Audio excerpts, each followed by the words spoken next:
Hey JM, how you doing? Hi, how you doing? I'm great. I'm doing great too. Thanks so much for agreeing to come on. I'm really excited to be talking with you today. No, I'm excited. Thank you for inviting me. It's a pleasure to be here. Appreciate it. Yes, of course. You have a pretty extensive background, it looks like. When I read your, the title, it's like author, filmmaker, Yeah. advocate, entrepreneur. Um, I know that you've been recognized within the industry as, one of an educator of the year in 2021 by Las Vegas Cannabis Awards. The list kind of goes on and on, JM. Let's start first with like how it all began. You're also a veteran, a Navy veteran. So, I so am. let's talk about, I guess your upbringing, Sure. and really talk about, I guess, where your relationship with cannabis and interest for cannabis really sparked and what brought you to where you're at today, working on all these different projects. Yeah, absolutely. Again, thank you for inviting me to the Of course. podcast. It's an honor to be here. So where did it all begin? So I'm from the Dominican Republic. I came to America when I was 13. Um, so I've been pretty much I've had that experience, which is a little bit different than most people that I Sure. know. But I felt like that kind of gave me a little edge because I'm a bilingual person, and so looking at the different things in America that I wanted to experience was to join the military. So I joined the Navy, and um, Can I pause you there, first? I'm yeah, curious. what's What up? what was it like as a 13-year-old coming to America from the DR? I used to come to America every summer because my grandma used to live in New York. So I kind of was very familiar with it, just like as a vacation spot during the summers. But I mean, to live it was different. It was interesting. I mean, I first moved to Florida, so it wasn't that much of a like weather difference. But Sure. when I moved to New Jersey, that's when I was like, whoa, I'm really not in the ER anymore. Yeah, like eight Um, you months out know, of the year where there's no sun and it's like snowy or rainy. I right. mean, that's cold weather up in the Northeast. Yeah. Yeah. So for a Caribbean girl like me, that's almost like unnatural. Hence, I moved to San Diego. So I love it here. The weather is the best ever, even better That's than what the I hear. Caribbean. That's what I hear. I haven't been out there yet, but I need to get out there. Oh no, Yeah. you should. It's perfect weather here for the most part. So Okay, so yeah, you mentioned the so military. Yeah, your interest. I joined the military, and I did that for 4 years as active and then 2 years reservist. But while I was in the military, I suffered an accident that I had a concussion from, and it disrupted my sleeping habits. And, I was dealing with some mental health issues that stemmed from that accident. And then when I What got out was of the accident, if you don't mind me asking? I used to work on the aircraft carrier USS John C. Stennis, and I had an accident while operating on top Oh, of the flight deck during flight operations. got you. Yeah, so it was pretty intense. I got blown by one of the jets going up on power. So Wow. but fortunately, I just had a concussion from it. I didn't break any bones, but it definitely created some issues as far as like pain goes, and then, like I said, the sleeping. And when I got out and I was dealing, with the results from that accident, cannabis helped me to cope, not just with the physical pain, but even with the mental health. And from there, How did you discover cannabis? Did you hear about it? Did you kind of seek it out and learn more about it? I mean, where did that so I take place? actually I had a friend that he was also in the Navy. He had gotten out of the Navy, and he was consuming cannabis. And because he knew me and some of the things that I was dealing with, he just said, "Hey, you need to smoke some of this with me." And I was like, "Sure," and I smoked. And quite frankly, I felt like better than I would say I felt like before the accident, like no pain and just like Normal. Yeah. normal. I don't,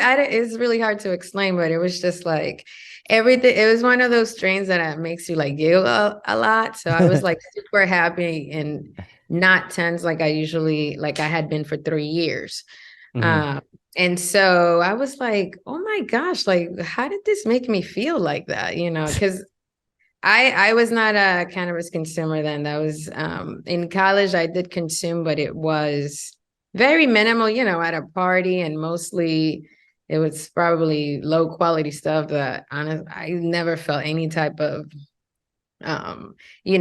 just positive sentiment that said, "Oh, let me consume cannabis all the time." Right. Right. So um fast forward to that, then when I started kind of looking into it, and then shortly after that, once I went to the dispensary for the first time, and I was like, oh my goodness. Then There's I a whole met world my with this, business right? partner. Yeah, because I was like, I lived in California since 2010, and at that point it was like 2014. And I didn't even realize that things were legal and that there were literally dispensaries all around me. It was like not on my radar. For Uh, medical purposes, you're talking about, right, right? for Of medical course. purposes. It Yeah. was during Proposition 215 here in Right. California. So um, then I met my business partner, and he introduced me to edibles. He used to, there was this company here local in San Diego that had these candies. And we were briefly talking about like having like sleeping lack of sleep, and he's like, oh, take this little edible before bed and you'll be good to go. So once he gave me that, I was like, dude, I want to work with you in the industry. Well, you had So already gotten a taste from consuming through smoke, right? Through right. inhalation. And I mean, that's probably a game changer at that time. You're seeing that there's a different formulation and edible. I can eat Yeah, this. but I mean, even like the fact that the conversation with him was completely different, because my friend, the other veteran who first introduced me, he was just, a stoner. He just liked to consume cannabis. But Dwayne, who was in the industry and had all this experience, he's coming from like the medical aspect, then the business aspect, the legalities of it. And I'm like, tell me more, tell me more. And the rest is history. Once he gave me the opportunity to start working with him, wow. I never looked back. So Well, I mean, and so did you have any prior entrepreneurship experience? And I know you talked about your military background, but I would imagine after that injury, like, were you like discharged at that point for medical purposes or? no, I finished my 4 years for my Okay. active duty contract. And then, but as far as entrepreneurship, both my parents have been entrepreneurs since before I was born. So I kind of grew up in that household and seeing that. And then all my life, I kind of had that in me since I saw it growing up. So Mhm. like my first entrepreneurial endeavor was writing essays in college for for people. I would charge like $20 a page. If I had to do research, it was like up to $50 per page. That is Those awesome. kinds of things. One time I started like a teeth whitening business. Um, so, I've always done things like that, and like writing and getting paid to write like people's bios and things like that. I've always had, I'm that friend that always had a side hustle.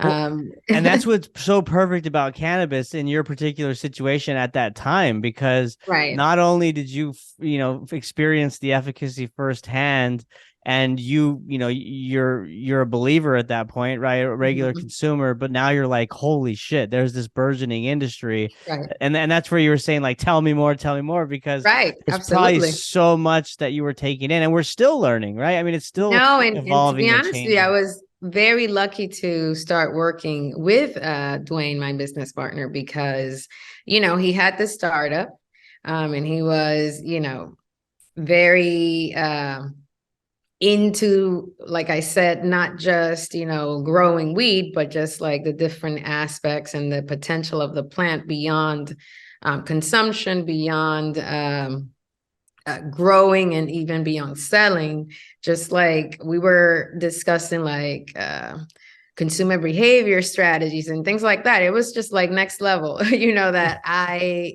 was not expecting, based on the stigma of the plant and just the legalities and the gray areas and things like that.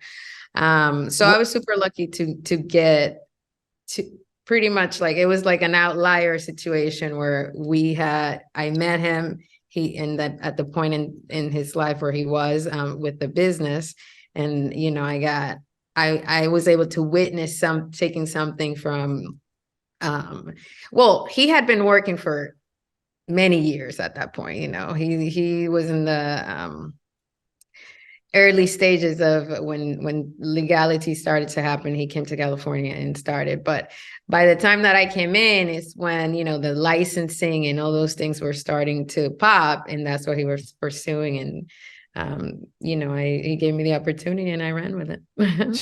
Well, you mentioned the outlier, right? I mean, because you had that opportunity to work with somebody so seasoned, had the Right. experience, but then also you're in a market of California where it's mature. I mean, even Oh in the yeah. medical It's sense the at that oldest time, market. right? Yeah, it's the oldest market. So you did, like, when you talk about consumer behaviors and purchase patterns and like that kind of Mhm. stuff, that's a mature market. Like, I mean, Right. most markets Exactly. today are just kind of building up to get to that point, right? So Exactly. that's And exciting.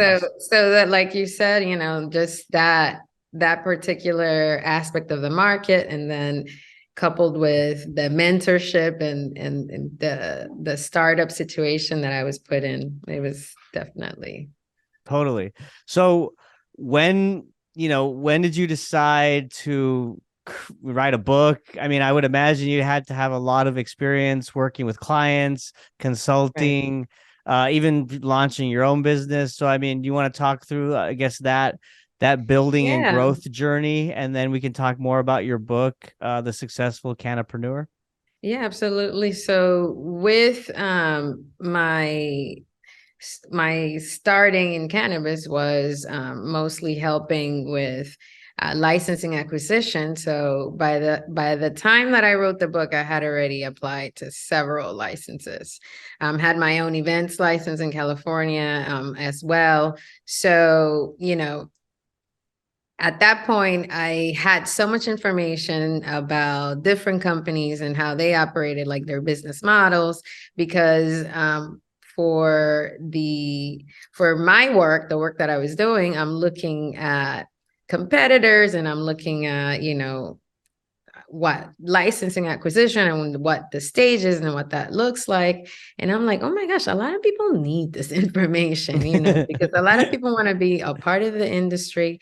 And there's so much information and so like spread out that I was like, let me take that approach, like take the entrepreneurial approach based on the experience on the company that I was helping to get the startup going, and the licensing aspect, and how important that is, and compliance, and then including my story, because a lot of people start as consumers, and then from there they find some passion that they want to do, and sometimes like me, they join the industry and end up doing a lot of things.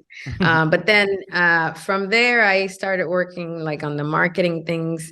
That's when I started the filming and trying to get the content of cannabis. The way that I see it is I wanted my advocacy to take place in changing the stigma by elevating the content of cannabis and how people viewed it, like in their screens or in person at events and things like that.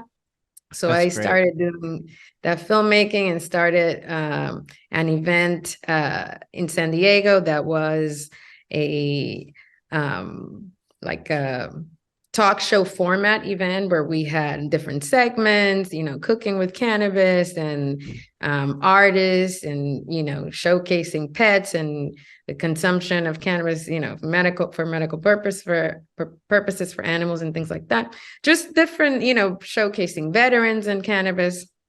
And Just then different COVID topics happened. that people may not even know about, right? Right, Like that could right. be interested in. Yeah. And then you And then mentioned COVID happened. Oh, weaving sorry. in the different communities, like the women's empowerment community and women in cannabis and, women's health in cannabis and those types of things. Right. So I started doing that. Then COVID happened, so we couldn't get people together anymore. So now I'm sitting at home and I'm like, what should I do? And I'm like, I should write a book. And Because the boom. content's already there, right? I mean, so Right. basically it's like you or, from what you had done to that point, obviously there's more content to develop, but Right. it's just basically aggregating what you were doing in an in-person format and kind of trying to harness it all in one playbook, if you Absolutely. will, right? Yes. So I sat there and I started just getting my experience on one side, my story, my personal story, and then the just a ton of research that I did, because I most of my experience was in California. But at that point, we had almost 20 states that were fully legal and a bunch that were medical already. So I wanted to make sure that I could provide the most accurate information. And then the other part is the resources, because the book, The Successful Canna-preneur, it has an entire chapter devoted to all the resources that can help you, to find information to either help you in whatever stage that you have your business at. How long did it take you to write? It only took me 3 months to write, actually. Wow, that's really And good. that's because I joined the program. It was called the Author Incubator. And they helped me to create the structure. They pretty much guide you to create the structure, identify like who you're writing to, and they even include like a meditation type of aspect. Like if you're having writer's block, you go into this like module that gets you going and things like that. And it actually worked. And I don't know, I just leaned into it and it actually helped me. And I was able to write the book in 3 months. Now, they tell you like you're gonna write a book. So I was like, Right. okay. But it's a great program. I definitely recommend it for Well, I any mean, fiction writers. yeah, I mean having the tools or even the structure, right, to get started is so important. I would imagine if someone wanted to write a book and didn't even know where to start, right? They have all the thoughts and maybe they even have the thoughts out on paper. It's like, Right, well, how do I take those ideas and organize them in a way that people can easily understand? And what type of people are listening or reading right. that, right? Like you got to be conscious of your audience as well. So sounds Absolutely. sounds like a great program. Yeah. I understand you also lead Synergy Studios, and I think that is more kind of video, like your filmmaker Content side. creation, yes. Yeah. So our latest endeavor that we're doing is a documentary version of my book, The Successful Canna-preneur. So I'm super excited. That's coming out pretty soon under, the Synergy Studios production team. So excited. And that's what we do. Like I said, with the content, I take that as the way that I contribute to advocacy, changing the stigma by providing high quality content that speaks to people and is super relatable and still like high quality. Mm-hmm. I mean, I'm a big proponent of education within the cannabis industry because there's been a lack for so long, no fault to anyone. I mean, the last 100 years of prohibition have really stifled, growth and Mm-hmm. opportunity within the space. But we're seeing more and more people come to the forefront and start to educate, right? And try to destigmatize, like you mentioned. Mm-hmm. And I always like to ask this question: why is education important to you? Mm. Well, education is literally the key. That's what is going to allow people to actually make educated um, decisions as to whether, for instance, cannabis is something that actually can help them to cope with, the different wellness benefits that the cannabis plant has, or decide that it's not for them. So I think it's super unfair that a lot of people, the information that they have is wrong, it's propaganda. It's, their just say no program information that time and time again it has been proven that it was not effective. So because of that, I think people have not been able to make an educated decision about this plant, and that's why I personally think it's super important to do it, to Mm-hmm. make sure that information it's front and center, because it can help a lot of people. I mean, there's so much anecdotal evidence, and a lot of research has been done, that just correlates the, cancer reduction of a tumor to cannabis. So that's something that should be looked into. And I think it's getting there because, as you know, the president signed not too long ago a bill to allow for cannabis research to take place. So we're moving, we're making strides. Mm-hmm. Yeah, there's been incremental, movements. Some of it's been virtue signaling, others has actually been good, right? Like what you Mhm. just mentioned, the research part of it.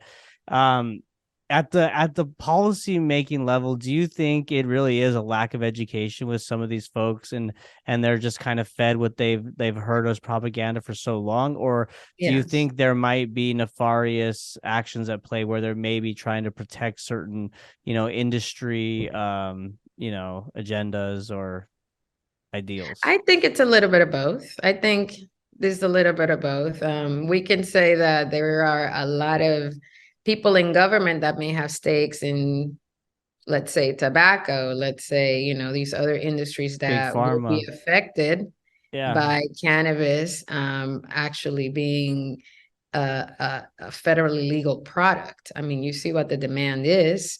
So I think it's a little bit of both. That, also included with um, in America, there's a lot of religious bias in politics. So, because of propaganda, because of misinformation, there's a lot of people who might associate cannabis with like anti being, a proper religious person and things like that. Anti Christian, or like, Right. whatever it is. Yeah. No, I could definitely see that. That's why it's so complex, right? I mean, there's Right. so many, like, with prohibition has come so much complexity that it's like, what part of the onion do we peel first? And It's it's absolutely. And that's why I think that's the hardest part about federal legalization, because like you said, it's an onion. So like, and it's such a sensitive space, because of all the disenfranchising due to prohibition, that it's very hard like not to offend uh different groups that have been affected, of different, when you're trying to like push forward with some type of initiative to get started. But it's tough, and it's going to take a very comprehensive um study and just plan in order to do this, in a way that is effective and gets us to where we want to be, which is ultimately, decriminalization, people to be out of prison, or people that are incarcerated for nonviolent cannabis um, convictions to be released, and also to free business, because there's so many people now in the industry with the right intentions, with the right um approach to business and wanting to do things legally, and all this red tape due to, the federal status is just holding a lot of good business back, in my opinion. Yeah, totally. I mean, and I would imagine, I mean, the Canna-preneur, the successful Canna-preneur, I mean, you're speaking not just to California operators, right? I mean, No, this can touch, any state in the country that is either medicinal or recreational. So absolutely. I mean, how do you navigate the challenges, particularly in California with such high taxation? I mean, is that a constant It conversation that is. comes up?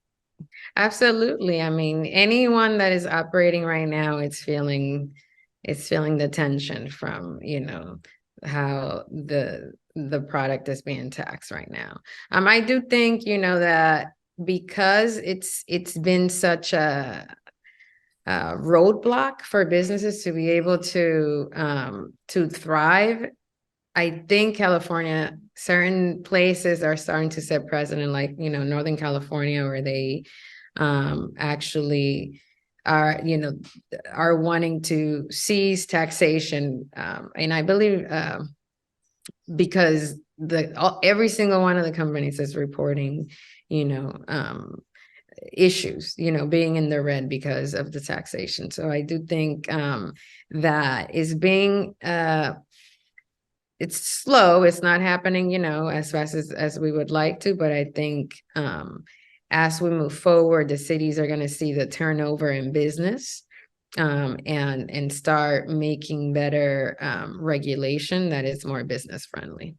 That's encouraging to hear. And I mean, if we look at a macro view, right, like the cannabis industry as a whole, what's your advice? I mean, in this current economic climate, right? I mean, it's challenging. I've had guests on the financial side of the industry, and they're talking about how raising capital has been an issue. So, Right. what's your advice to some of those entrepreneurs starting out? Yeah, I'm very glad that you brought that up because like right now, that is exactly what my company, that's what we are doing. So like you said, this capital, access to capital in cannabis is really what's squeezing the industry like to the rim right at this point.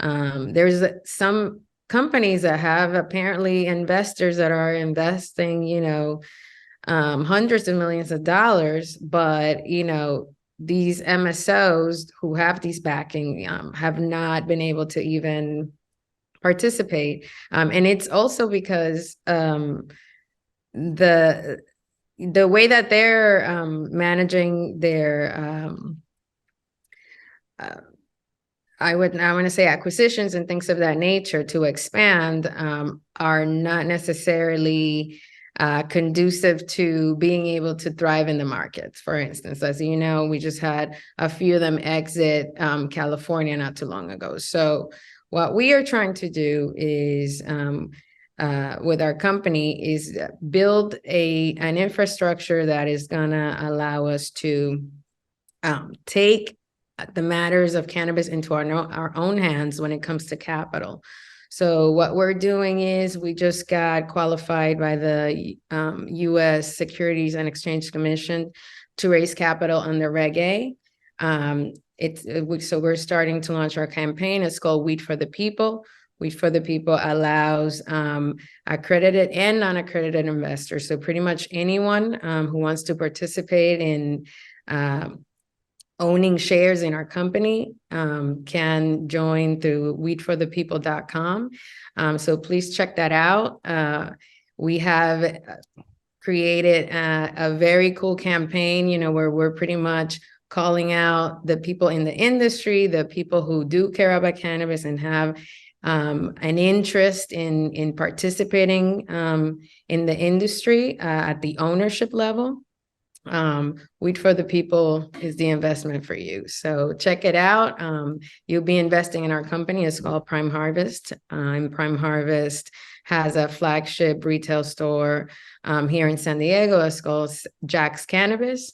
And we're just, getting creative, using our creative vision and the resources that we have to grow our business and to do it as a community, which to me that's cannabis. That's part of the culture, and so we're very excited to put this initiative out there. Totally. Yeah. I couldn't agree with you more that cannabis is communal, right? It is Right. something that should be shared and enjoyed with each other, with friends and family or loved ones. And so That's beautiful. I also want to ask you, like, are you thinking at all about the potential that industrial hemp presents? Oh, Um, absolutely. How I can you mean, not think about I that? know that's one thing like I always want to bring up because like gosh, like could potentially replace, existing industries today. And Absolutely. I asked Chat GPT recently. I asked that Oh my question. God. What did you ask? I said what industries could hemp potentially replace? And it gave a whole bullet list. I think there was 10 different industries, Oh my God. textiles, paper, plastics, Biofuels, biofuels. I mean, the list goes on, right? So insulation, concrete. it's I insane. mean, It's the buffalo of plants. There's no seriously. waste. No, no, no. Zero waste. Use the whole plant and it's biodegradable. Right. All those things And that we said, plastics, which are a problem, replace it with hemp plastic and we won't have a problem anymore. exactly. And even the time that it takes to harvest, the stock and everything, it would pretty much prevent us from cutting so many trees for paper, and for all these other things. I mean, we have the answer to solving the issues with sustainability with hemp. So yes, I do think it's very important. And to me, that's like the end game, like where we like checkmate. Not only are we high, doing great business, being productive, being communal, but boom, we can save the world too. Absolutely. I almost want to fast track the boom part. I want the boom and the eyes opening for the potentials of industrial hemp to happen now, because I almost think that like that is going to be a good catalyst to have more people be open to the idea of cannabis or even hemp being more accessible, right? Or being Yeah, planted no, next door I to their totally house, agree with you. you know? The only country that I think I don't want to say because they still made cannabis illegal, but China was the only one of a handful of countries that did not make hemp illegal, and because of that, currently they supply, I think, is 60% of the world That's hemp. right. That's It's right. provided by them, so they know. So what I'm trying to say is it's been done. So we already have a blueprint. Let's, take it to the next level, and here I think we have enough minds to be able to carry that out. But I hope yeah, it's so. it's important. It's super important. I know that infrastructure is a big thing. Like, people talk about the cost for goods for hemp. It's very expensive, right? Clothing and stuff Mhm. right now. And the reason for that primarily is because the infrastructure is not in place. There are not Right. enough processing plants throughout the Yep. country that can separate the fiber from the herd and do that in a way at mass scale, right? So, Like I once infra said, there's a blueprint yeah. on the other side. We should go find it out. Yeah, they're always copying our stuff. Let's go copy what Right? they're doing over there. Yeah, I'm with you. I'm Just totally saying. with you. And the other last point I want to touch on with hemp is like the environmental benefits, right? We talk so Mhm. much about climate change and not to say this is going to solve climate change, but it definitely address it. I mean, there's no Right. other plant in the plant kingdom that takes in more CO2 than hemp, right? Right. We should be doing these things. It's a That's no-brainer. it's a no-brainer. It's good for everybody. It would create jobs. It would help the planet. It's everything that we've ever wanted for Earth, right? It's like the people want it, but like the politicians, the people in place that make decisions, they don't. And that's a weird kind of thing, right? There's It this, really is. it's like your job is to do what's best for the people that have elected you, Right. yet you don't listen to the people that are advocating for something that'll make day-to-day That can only living and the help. future of our life better. And they don't even address it. You're It's very preaching. I strange. mean, It's it's strange. literally the question that Maybe any intellectual person wakes up thinking, like, seriously, why? why? Yeah, why? I mean, I could tell you why, but that's a whole other, Right. 2-hour We'll be podcast. writing an encyclopedia. You'll be writing another book. Yeah. Right. Well, tell me as we wrap up, JM, because this has been a really fun conversation. Like, what are you focused Yeah. on, for 2023? What do you hope to see shake out within the industry? Yeah, Yeah. the floor is yours. Yeah, so obviously, Weed for the People, we're focused on raising capital. $4.20 per share, a minimum of 100 shares. You can own a piece of our company and own shares and be part of a company that's growing. So check us out, weedforthepeople.com. So that's my number one priority 2023. I'm also about to release the Successful Canna-preneur in Spanish. So that Spanish version is coming down the pipeline and just getting some final edits completed. It's Nice. going to be updated because, as you know, I wrote The Successful Canna-preneur at the end of 2020. So a lot has happened since. So I make sure that I updated some of the things. So I'm excited about that.